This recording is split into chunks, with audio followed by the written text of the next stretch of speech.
সাহায্যই ধরো। কিন্তু ওই শাকচুন্নি গিন্নিমাকে ভয় দেখাতে আমার খুব মজা হবে। তুমি চিন্তা করো না, আমি ওকে এমন মজা দেখাবো যে ও সারা জীবন মনে রাখবে। কিন্তু কিভাবে? তোমার শরীরের ভেতরে ঢুকে।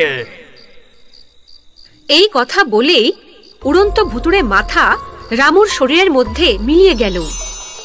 তারপর রামু নিজের গিন্নিমার বাড়ির দিকে যেতে লাগলো। সে ঘরে গিয়ে সোজা শুয়ে পড়ল। সকাল হয়ে যাওয়ার পরেও রামুকে উঠতে না দেখে তার গিন্নিমা ওখানে গেল আর বলল, ওহো, খুব তো আরাম করা হচ্ছে দেখছি, আমার জিনিসপত্রগুলো কই? এই শুনে রামু ঘুম থেকে উঠে পড়ল। কিন্তু রামুর চোখ দুটো লাল দেখে গিন্নিমা ভয় পেয়ে গেল আর বলল, আরে তোর এই চোখ দুটো এত লাল হয়ে আছে কেন? নিশ্চয় তোর কাজ না করার এটা কোনো নতুন বাহানা। তুই আমার ঘুম নষ্ট করে ভালো করলি না শাকচুন্নি। আমি তোকে ছাড়বো না। কি আরামেই না ঘুমাচ্ছিলাম আমি, আর তুই তোর ভয়ঙ্কর আওয়াজে ডেকে আমাকে জাগিয়ে দিলি। আরে রে, আজকাল খুব তর্ক করছিস দেখছি, দাঁড়া তোকে মজা দেখাচ্ছি। এই বলে সে রামুকে মারার জন্য একটা লাঠি নিয়ে আসলো। ও যখনই রামুকে মারতে গেল তখনই রামু লাঠিটা ধরে ফেলল, আর তারপর সে গিন্নিমাকেই মারতে শুরু করলো।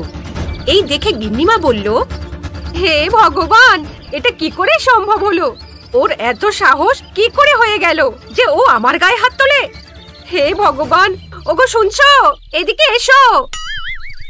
স্ত্রীর আওয়াজ শুনে মহাজন ঘরের ভিতরে আসলো, আর রামুকে ওরকম করতে দেখে সেও হতবাক হয়ে গেল।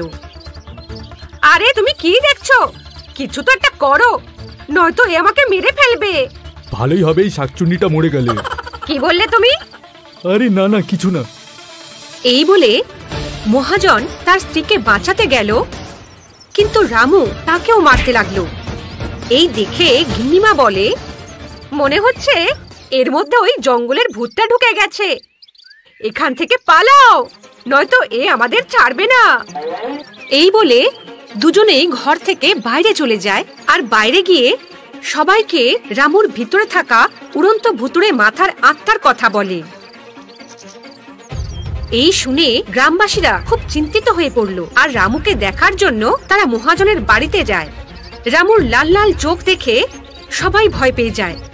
তখনই রামু বলে, তোমাদের সবার ভয় পাওয়ার কোনো দরকার নেই। আমি তো এই শাকচুন্নিকে মারার জন্য এখানে এসেছি। এর জন্য রামু সব সময় দুঃখী থাকে। আমি এই মহিলাকে ছাড়বো না। এই নিরীহ রামুর ওপর খুবই অত্যাচার করে।